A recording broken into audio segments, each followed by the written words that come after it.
aberta aqui na minha frente, e vou abrir aqui em Abacuque. Você que tiver sua Bíblia, abra comigo. O livro de Abacuque está no Antigo Testamento. Nós vamos estar lendo aqui somente um versículo. Aleluias. Haja vista que o tema que foi me passado, né, fala sobre avivamento. Aviva São José, é isso, Lucas?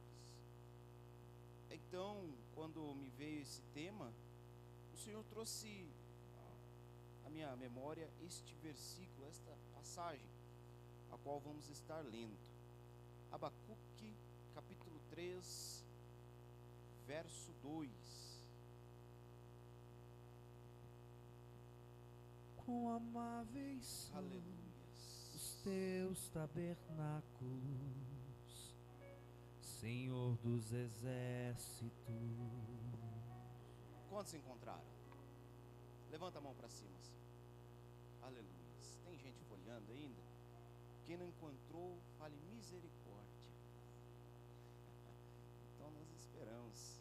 É somente um versículo, mas é legal que todos acompanhem. Abacuque, capítulo 3, verso 2.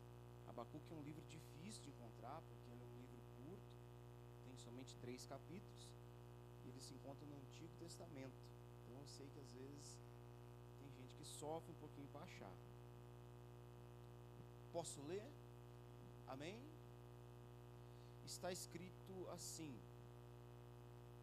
tenho ouvido, ó Senhor, as tuas declarações e me sinto alarmado.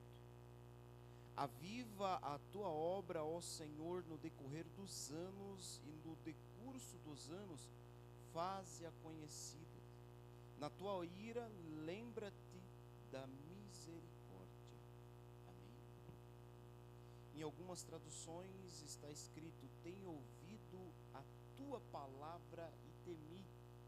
Aviva, ó Senhor, a tua obra no meio dos anos a notifica, faze-a conhecida. Pode fechar a sua Bíblia. Aleluia. Como se trata de um tema de avivamento, nada melhor do que falarmos sobre avivamento.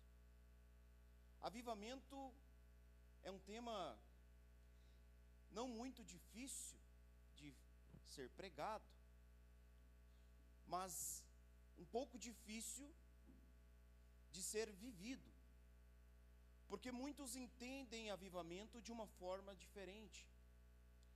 Muitos entendem avivamento com aquele mover que nós gostamos, de pular, dançar, sapatear, falar em mistérios. E isso é muito gostoso, é prazeroso, quando fazemos isso na presença de Deus, como fizemos agora aqui, para esquentar um pouco desse frio. Mas o avivamento, ele é diferente disso. O avivamento bíblico, ele é o oposto do movimento. O movimento é o que nós fazemos aqui, pulamos, sapateamos, né? Cantamos, glorificamos, adoramos a Deus. Mas o avivamento, ele é algo que ele está ligado aqui dentro. O avivamento é algo que está em você e sai, emana. É aquilo que você vive no seu dia a dia. E como? Quando nós lemos este versículo isolado de Abacuque, precisamos entender o porquê que ele fala, declara estas palavras.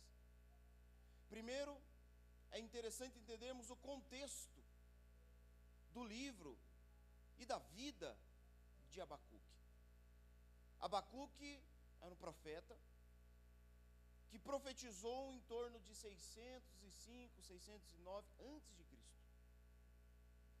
E ele profetizou num período antes, ou melhor dizendo, antes que a Babilônia invadisse Jerusalém, destruísse os muros, os portões, a cidade, capturasse ali muitos e levassem cativos para a Babilônia.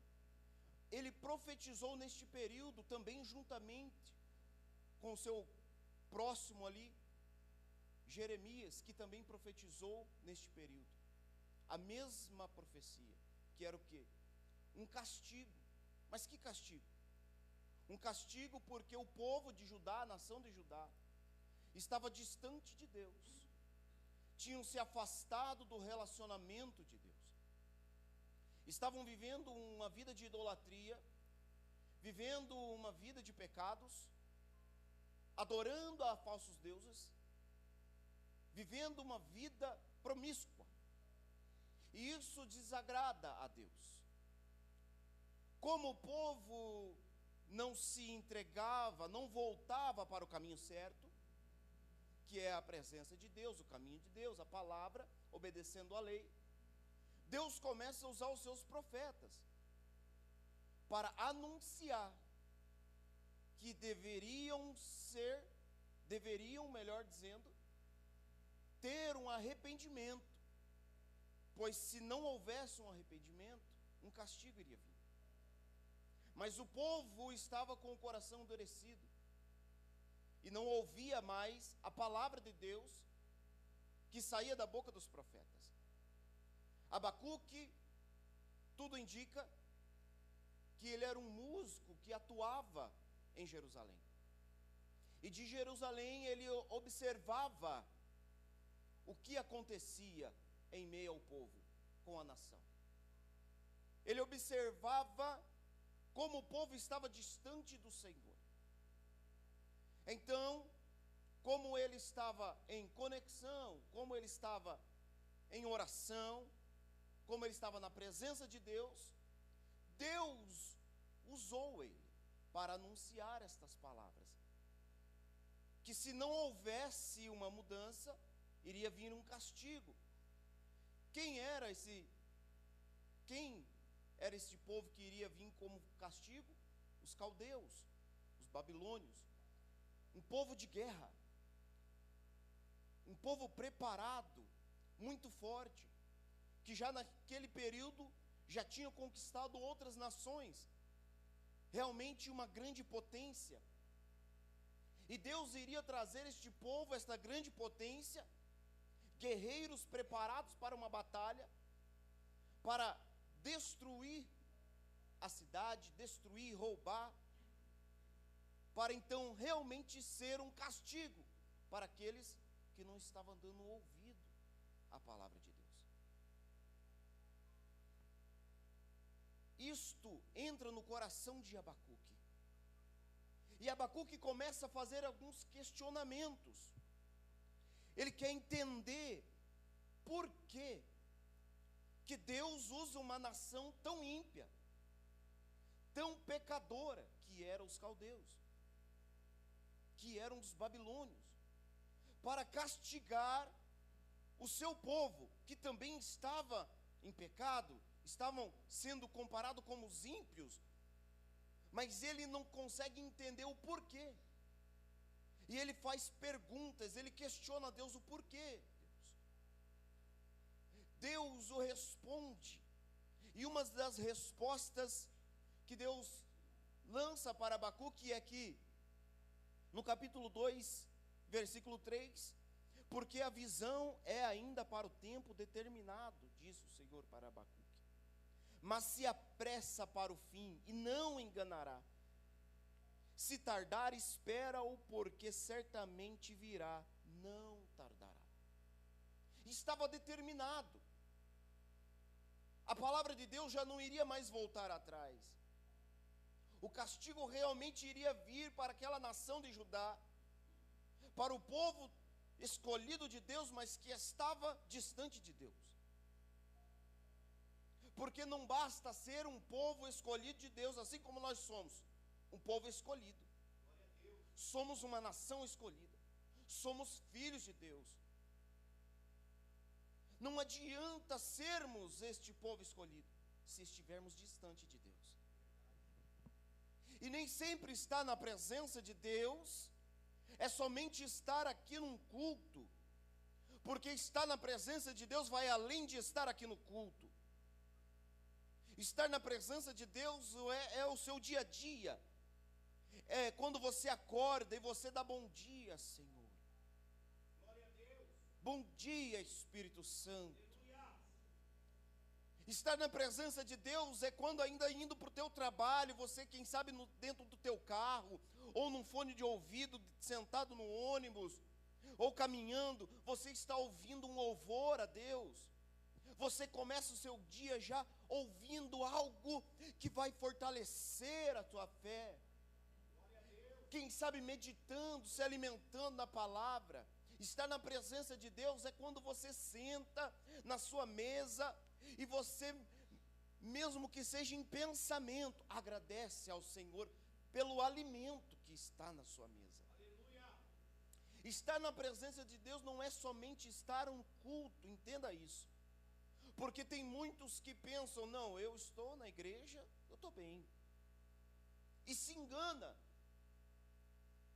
Porque estar na igreja é importante, é muito bom. Mas estar na presença de Deus é melhor ainda, é muito mais importante. Aleluias.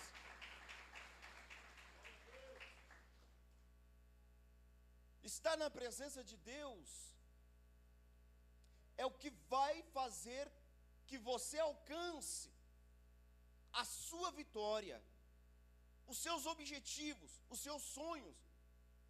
Tem muitas vitórias, sonhos, desejos que nós temos e queremos alcançar, que depende de nós buscarmos diariamente e colocarmos na presença de Deus. Entregarmos diante de Deus as nossas necessidades e os nossos desejos, e Ele cumprirá conforme a sua vontade para as nossas vidas. Tem desejos, sonhos e projetos que é Deus que sonha por você. Mas tem sonhos e desejos e projetos que é você que lança diante de Deus. E se você estiver na presença dEle, o Senhor fará. Ele vai realizar conforme a vontade dEle para a sua vida, para te abençoar. Sabe aquela pessoa que você vê que é fiel, dizimista, está ali sempre nas campanhas, está buscando, aquela pessoa que realmente está envolvida com a presença, com a obra, com as coisas do santíssimas. Você vê que esta pessoa sempre está sendo abençoada, na sua casa, na sua família. É porque ela é especial? Não, é porque ela está na presença de Deus. Então, Abacuque, ele está profetizando para um povo que está distante de Deus. Ele está profetizando para uma nação que já não ouve mais Deus. E isso se reflete para os dias de hoje, Douglas. Porque quantas das vezes pregamos, profetizamos, anunciamos as boas novas, e muitos já não ouvem mais. Já não dão ouvido mais. Quantas vezes buscamos, intercedemos para fazer até mesmo um trabalho como esse, e de repente muitos que vêm não prestam atenção na palavra, querem olhar somente, serem observadores. Abacuque está profetizando para uma nação desta forma, que já não ouvia mais a palavra, que já não dava mais atenção. Só que daí ainda, em meio aos questionamentos dele com Deus, Deus o responde e fala: o justo, pela sua fé, viverá. Opa, espera aí. O justo viverá pela fé, quer dizer que ele estará seguro. Quem é o justo que Deus fala? Se uma nação está corrompida, se muitos estão entregues às idolatrias, aos prazeres, distante de Deus, O justo é aquele ainda remanescente.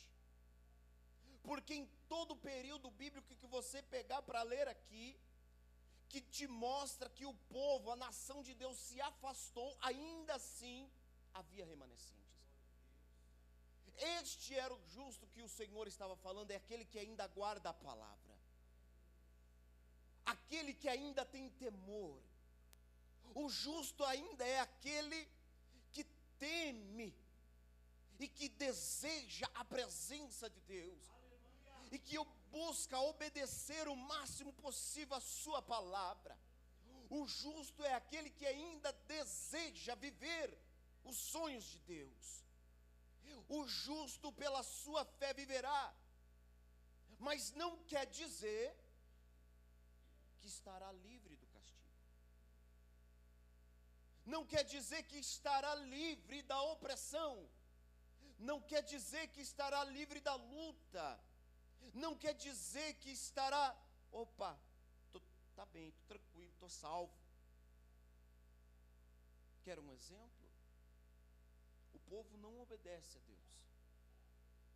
O povo não ouve a profecia tanto de Jeremias como de Abacuque, que profetizou este castigo, este juízo. O que aconteceu? Foram levados cativos, foram presos, levados a uma nação ímpia. Salmos nos diz que os salmistas penduraram as suas harpas nos salgueiros e não tinham mais prazer em louvar a Deus, não tinham mais ânimos em louvar a Deus, porque estavam cativos. Também nós vamos ver os 3 amigos, Ananias, Azarias e Misael, mais conhecidos pelos seus nomes que foram dados babilônicos para eles, Sadraque, Mesaque e Abednego. Daniel também. Olha o exemplo que eles nos deram. Foram levados nos cativeiro, mas se manteram justos. Lamando que mendevassouve. Urabacalabachai. Foram levados, presos ao cativeiro, pagando um alto preço por conta do pecado de uma nação que não ouvia mais Deus. Uramandequeia. Sabe o que eu quero te dizer? Mesmo que você esteja na presença de Deus, não quer dizer que você não vai passar as lutas. Mesmo que você esteja na presença do Senhor com tremor e temor, não quer dizer que você está livre das opressões do inimigo. Mas se você se manter justo, o Senhor guardará a tua vida, a tua entrada, a tua saída, a tua família. Uramanda queberecaua. Se você se manter justo, mesmo que te joguem dentro de uma fornalha, o Senhor entrará com você e você não será queimado. Aleluia. Se você se manter justo, mesmo que seja lançado na cova dos leões, como foi Daniel, o leão vai fazer jejum, não vai comer não. Aleluia. Porque o justo pela sua fé viverá. Ou quer dizer, se você se manter firme, se você se manter fiel, por mais que estas lutas que estão permeando a sua vida sejam tão grandes, o Senhor ainda te dará livramento. O Senhor ainda te dará a vitória. Por mais que seja difícil, a opressão está tão grande contra a tua vida, a enfermidade, as opressões do inferno contra a tua família, contra a sua empresa, os seus negócios, você estará seguro se manter justo diante de Deus. A vitória é tua. Aleluias. Aleluias. Uma das últimas vezes que ainda vim pregar aqui para a glória de Deus, eu preguei sobre Paulo e Silas dentro da prisão. A história muitos aqui conhecem. Eram justos, estavam fazendo a obra de Deus. estavam na presença de Deus, obedecendo a palavra de Deus, mas não foram livres de serem lançados dentro de um cárcere, machucados, feridos. Mas mesmo dentro do cárcere, a Bíblia diz que eles oravam e cantavam hinos a Deus. Ou quer dizer, se você é fiel a Deus, se você se encontra justo na presença do Senhor, mesmo que esteja passando pela luta, o crente vai estar orando, buscando, ele vai estar adorando o Senhor. Se você se manter firme na sua adoração, se você se manter firme na promessa de Deus, mesmo que as grades te prendam, mesmo que o inimigo te machuque, fira você, te abra suas feridas, mesmo que ele te ataque com os dardos inflamados, o Senhor ainda tem a porta de escape para você.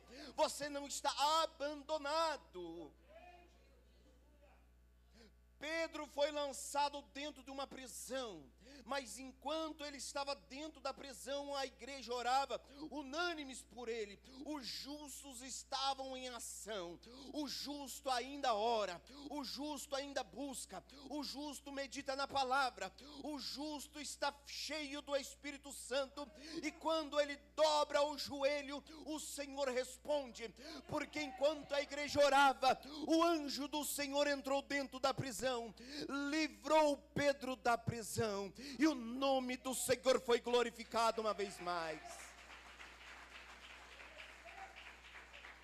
Se você se manter na presença, se você orar, se você se alimentar da palavra, se você perseverar, o Senhor envia anjos dentro da tua casa, lá no seu trabalho, lá na sua escola, aonde for, o Senhor vai na frente para te dar a vitória. Aleluias. Esta é a situação que está acontecendo no período de Abacuque, o povo distante, mas ainda tinha os justos. E o Senhor promete, faz esta promessa, que o justo viverá pela fé. Por isso eu citei Daniel, Sadraque, Mesaque e Abednego, que é um exemplo dos que se manteram justos. Mas o castigo iria vir, era inevitável. E em meio a isso, Abacuque entende que não teria como ele relutar contra o castigo de Deus, que não teria como ele impedir o castigo de Deus, que iria vir sobre esta nação pecadora, sobre uma nação que estava distante, idólatra. Ele entende. E quando eu medito nesta palavra, ainda ontem à noite, dando uma recapitulada, o Senhor trouxe ao meu coração que está escrito em 1 Tessalonicenses, capítulo 4, versículo 16, que nos diz que chegará um momento, com as minhas palavras eu vou dizer, que a trombeta do Senhor irá tocar, e aqueles que morreram em Cristo ressuscitarão. Aleluia! E o anjo do Senhor irá tocar uma trombeta, e no soar da trombeta nós subiremos aos céus junto com aqueles que morreram em Cristo, e entraremos num reino de glória, herdaremos a vida eterna na presença de Deus. Essa é a maior promessa que nós temos. Mas a nação que ainda se mantém ímpia, mas a nação que não ouve mais a palavra do Senhor, receberá o castigo. Qual será? O castigo eterno. Será lançado no inferno, lugar de sofrimento. Enquanto os justos estarão na glória, os ímpios estarão no inferno. O inferno existe, é o castigo que já está determinado para a nação, para o povo, para quem é idólatra, para quem não busca o Senhor, para quem não ouve a palavra, para quem perdeu o temor da palavra do Senhor. Ele está preparado, o inferno está preparado para esta nação, mas eu e você que somos justos, subiremos aos céus e estaremos na presença do Eterno. Que alegria será o dia que estivermos na glória, e eu poder olhar para o irmão e falar: irmão, valeu a pena o sofrimento, irmã, valeu a pena aquela luta, aquela aflição, valeu a pena se dedicar para a obra, valeu a pena perseverar, valeu a pena rasgar as madrugadas orando, porque o Senhor cuida dos seus. Arabacadawa. Iramando kemenevia. Naquele dia valerá a pena. Você saberá que todo o sofrimento que você passou aqui nunca mais irá chegar na sua vida, porque estaremos na glória. O justo herdará os céus. Aleluias. Não estamos distante do que Abacuque profetizou. Não estamos distante do castigo que Abacuque estava ouvindo Deus prometer para a nação daquele período. Somente estamos com outra promessa, maior do que aquela ainda, que é a promessa da vida eterna. Mas não muda, porque se ficarmos distante de Deus, receberemos o castigo. Mas se mantermos justos, herdaremos a vida eterna. Só que ainda enquanto estamos aqui, eu acho tremendo o versículo que lemos, porque Abacuque fala: ouvi a tua palavra. Repita comigo: a tua palavra, e temi.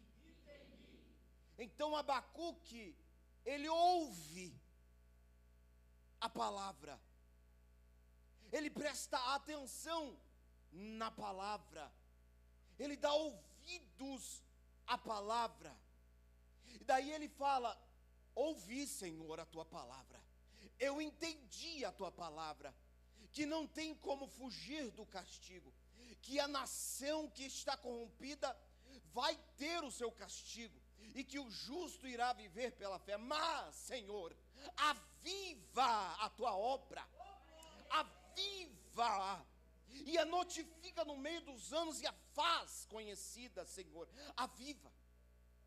Mas antes que ele fale de avivamento, ele teve que ouvir a palavra. A palavra do Senhor é o maior avivamento que nós temos. A palavra do Senhor é ela que gera o avivamento que eu e você precisamos. Sabe o que acontece com o crente que não ora, que não busca e que não se alimenta da palavra? Ele definha, perde as forças,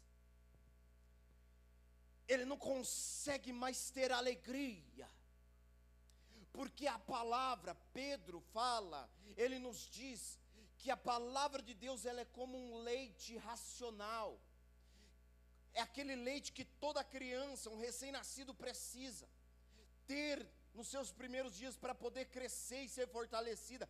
A palavra de Deus é como um leite para nós, como um alimento que nos fortalece, é a palavra de Deus. O salmista no Salmo 119, ele fala: a tua palavra eu guardei no meu coração, para não pecar contra ti. É a palavra, é a palavra. No versículo 9 ele ainda diz: como purificará o jovem o seu caminho, observando a tua palavra. Ou seja, se não tiver palavra, não tem purificação. Se não tiver palavra, não tem avivamento. Se não tiver palavra, não tem renovo. Se não tiver palavra, não tem bênçãos de Deus para a tua vida. Se não tiver palavra, não tem cura. Se não tiver palavra, não tem mover do Espírito Santo.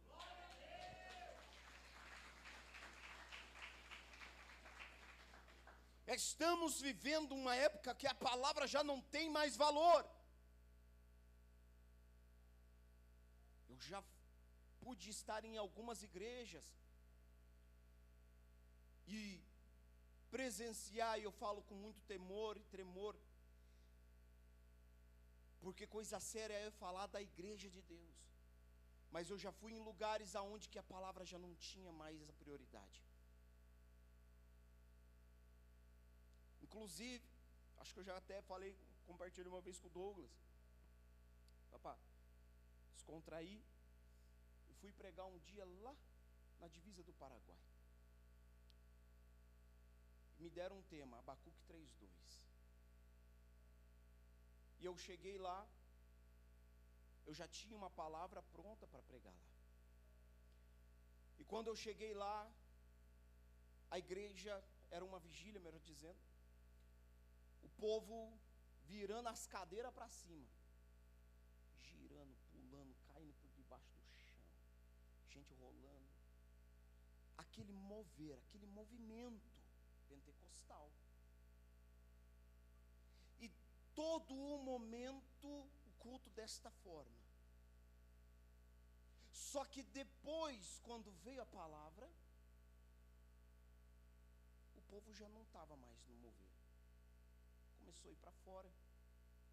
Passou a emoção.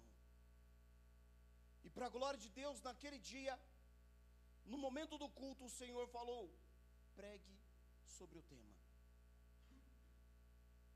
E com autoridade da parte de Deus, eu falei para a igreja que o mover que aconteceu ali antes da palavra não era avivamento, era mover, era o mover da emoção. Mas o verdadeiro avivamento era pela palavra, seria pela palavra. E no momento que eu estou pregando, pessoas dormindo, e no momento que eu estou pregando, pessoas indo embora, porque já tinha passado o mover, já não tinham mais interesse pela palavra. Então muitas igrejas hoje, infelizmente, já não dão mais atenção à palavra, e é a palavra que é o verdadeiro avivamento. Quer ser um crente avivado? Palavra. Quer ter a presença de Deus constante na tua vida? Porque o avivamento é isso, é ter a presença de Deus. Palavra. Quer estar ligado ao trono da graça? Palavra.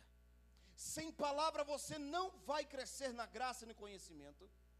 Sem palavra você não estará fortalecido para as lutas que irão vir. Sem a palavra você não vai estar renovado diariamente. É a palavra. O profeta diz: ouvi a tua palavra. Isso é tão importante para os dias de hoje, que quando falamos sobre estar na palavra, muitos já, porque viver a palavra não é fácil, porque viver a palavra vai contra aos seus desejos, aos seus princípios, para que você deixe para trás, para poder viver os desejos e os princípios da palavra na sua vida. Ou seja, é deixar o velho homem para trás, é deixar uma vida de pecado, de mentira, uma vida de vícios, uma vida de tudo que desagrada a Deus para trás, para viver algo novo na presença de Deus. Quer ser avivado? Se torne uma nova criatura. Se tornar uma nova criatura em Cristo é deixar o velho homem para trás, para viver o algo novo, o homem novo na presença de Deus. A palavra de Deus, ela tem tanto poder, e eu compartilho com os irmãos aqui uma experiência minha, ainda no período da pandemia. Fiquei muito abatido, com muitas lutas, muitas situações, nos negócios, família, minha vida pessoal, espiritual. E eu definhei. Douglas, eu definhei. Porque já não estava mais conseguindo meditar na palavra. Os problemas, as aflições eram tantas, as situações eram tantas, que eu já não meditava mais na palavra. Porque quando estamos aqui, tem gente que acha que a gente é super-homem. Mas não, somos homens. Somos homens. E também passamos as lutas que você enfrenta. Passamos também as dificuldades. E eu definhei, Douglas. E um dia, eu criei força. Eu falei, não, eu preciso sair deste poço, deste lamaçal de aflição que eu estou. Eu estava tão aflito. Começou a me dar quadro de ansiedade, arritmia. Quantas noites fui para o hospital junto com a minha esposa, me levou para o hospital. Quantas vezes fui. Passando mal, aflição, angústia. Estava tão angustiado que um dia eu saí daqui, fui lá para a praia, para a casa da minha mãe. Cheguei lá, malemar, fiquei por lá, já voltei embora. E no caminho eu nunca vou esquecer. Eu voltei de lá para cá chorando, dirigindo e chorando. E eu sou um camarada meio ruim de chorar, né, amor? Pensa um cabra que não chora não, é só o Espírito Santo fazer eu chorar, viu, Douglas? Não choro não. Mas eu chorei de tanta angústia. E eu falei, eu preciso sair deste vale. Eu preciso sair desta luta. E eu nunca vou esquecer. Era uma tarde, o sol estava batendo ali fora da minha casa. Eu peguei a minha Bíblia. Uramanda que menevassúria. Eu sentei num banquinho lá fora de casa. E eu comecei a ler a palavra. E eu comecei a chorar, porque a palavra, tudo que eu lia, batia e me esbofeteava. E eu comecei a ler e ela começou a gerar um avivamento no meu coração. E aquela palavra começou a agir dentro de mim de tal forma, que uma alegria começou a encher o meu coração. E de repente no outro dia eu estava ali de novo com a Bíblia aberta, me alimentando. E todas as vezes que eu abria a Bíblia, os meus olhos enchiam de lágrimas. Eu estava lendo histórias, palavras, versículos que eu já sabia de cor e salteado. Mas toda vez que eu leio a palavra, ela vinha no meu coração e as lágrimas escorriam. Aquele que é duro estava derramando lágrimas na presença da palavra. A palavra quer ter renovo na tua vida, é palavra. Fala novamente, meu irmão. Quer ter alegria na tua vida, é palavra.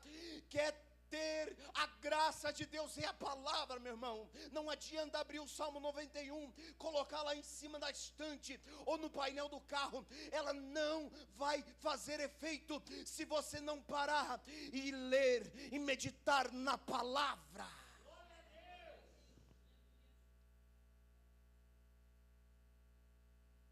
Não tem vida sem palavra.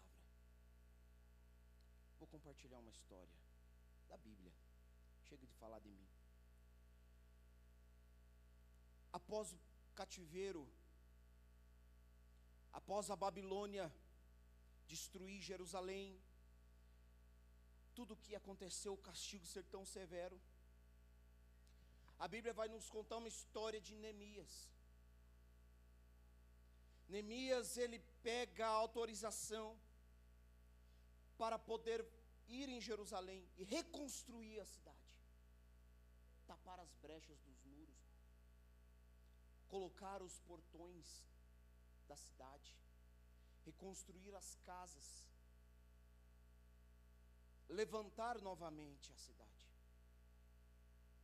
Porque há momentos, meu irmão, que por mais que a tua vida esteja destruída, há momentos que por mais que a sua alegria esteja lá embaixo, que o desânimo está tão grande, a aflição está tão grande, há momentos que você vai ter que lutar para reconstruir aquilo que é projeto de Deus na tua vida. Você vai ter que tapar as brechas, você vai ter que colocar os portões, você vai ter que guardar, colocar guardas, você vai ter que estar trabalhando na cidade. O que eu quero te dizer? Que você vai ter que estar buscando a presença do Senhor todos os dias, vai ter que estar vigiando e orando, tapando as brechas, impedindo que o inimigo venha agir na sua vida. Você vai ter que tapar as brechas. Mas a Bíblia vai nos dizer que depois que a cidade está construída, reconstruída, melhor dizendo, faltava alguma coisa. Faltava o que era mais importante. Porque não adiantava a cidade estar construída, Douglas, se a presença de Deus não estivesse no meio. E como que eles atraíram a presença de Deus, sendo que tinha tudo sido destruído? A Bíblia vai nos dizer que Esdras pega o livro da lei, Neemias capítulo 9, ele pega o livro da lei, reúne todo o povo, e ele começa a ler o livro da lei.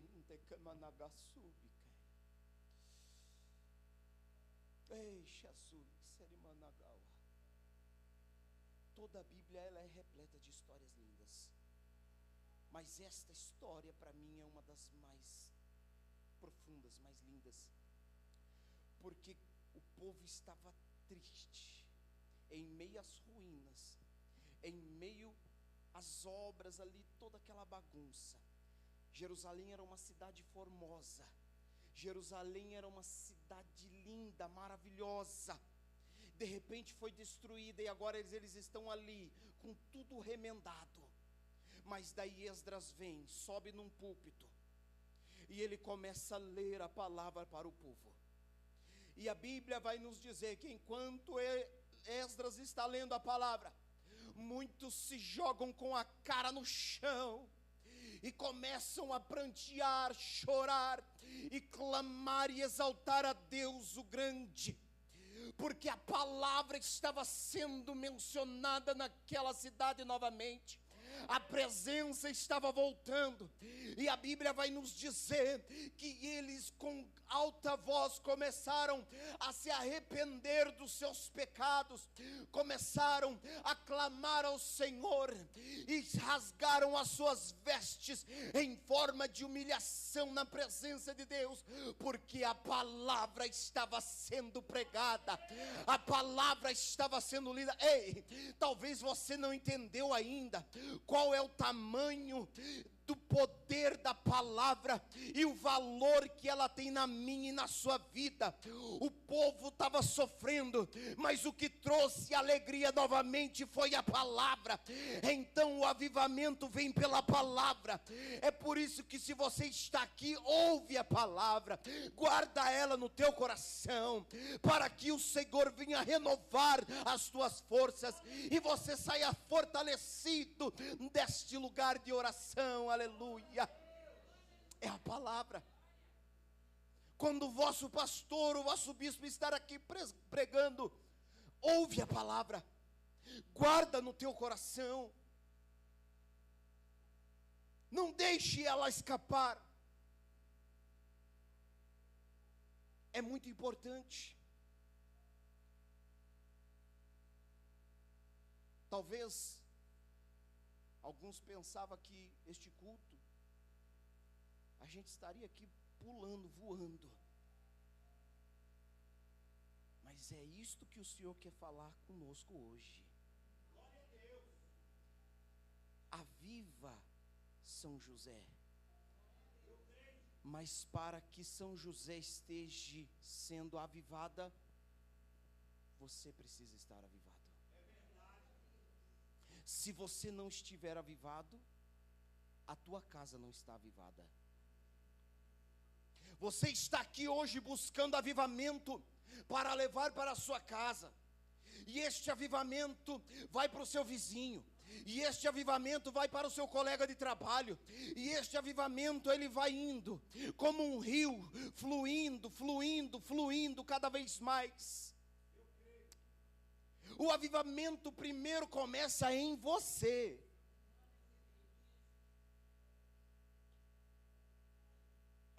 É necessário você entender que o Senhor quer fazer na tua vida é muito grande, é maravilhoso, é tremendo. Mas você precisa estar avivado. Você precisa estar na presença de Deus. Você precisa estar envolto com a palavra. Se coloque de pé, por gentileza. Aleluias. O avivamento que precisamos é a palavra. A cura que você está buscando vem pela palavra. Aleluias. Aleluias. A salvação que você está buscando vem pela palavra. A resposta de Deus para a tua vida vem pela palavra. Você quer que Deus alcance aquela pessoa? É a palavra. É necessário estar avivado. Não dá mais para brincar. Os anjos já estão preparados para tocar a trombeta.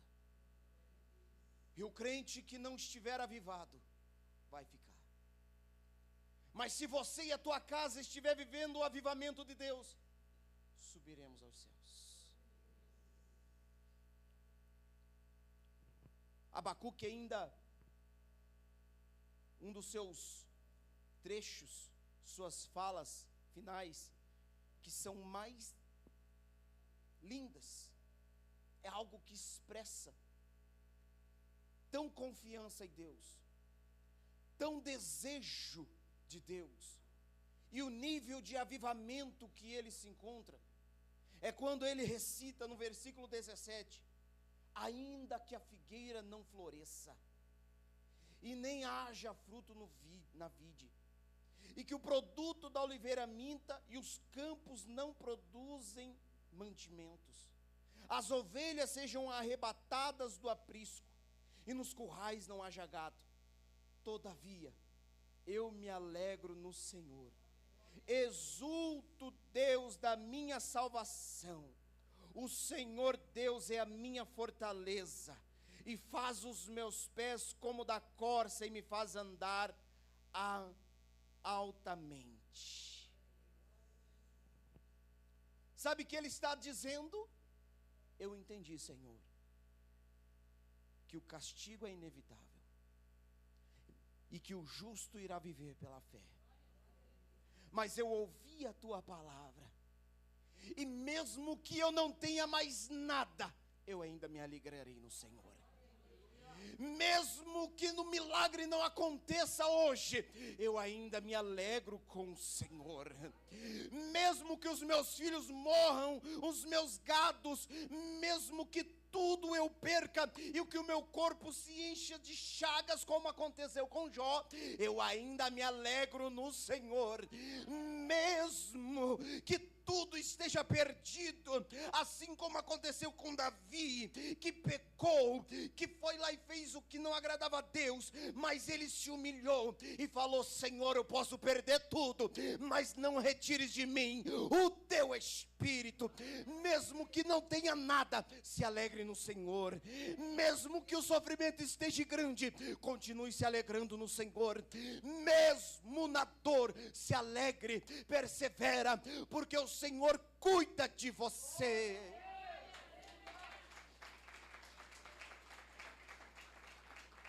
O Senhor me trouxe hoje aqui para te dizer o que Ele falou para Jeremias no seu capítulo 1. Eu te escolhi. Você é escolhido. Deus tem uma obra na sua vida. Antes mesmo de você nascer, Deus já tinha projetado algo grande na tua história. Mas Deus fala ainda para Jeremias: Jeremias, vão lutar contra você, vão tentar te destruir, mas não vão prevalecer, porque eu sou contigo, diz o Senhor. O Senhor te trouxe hoje aqui nesta manhã para te dizer que você é escolhido. Então não fique nesta aflição, não fique nesta angústia, neste sofrimento. Eu sei que esta luta é grande, mas o Senhor te prometeu que Ele vai te dar vitória. O Senhor prometeu que vai te dar o livramento. Então busca todos os dias estar avivado na presença do Senhor, porque você vai se surpreender com o que Deus vai fazer na tua história. Aleluia.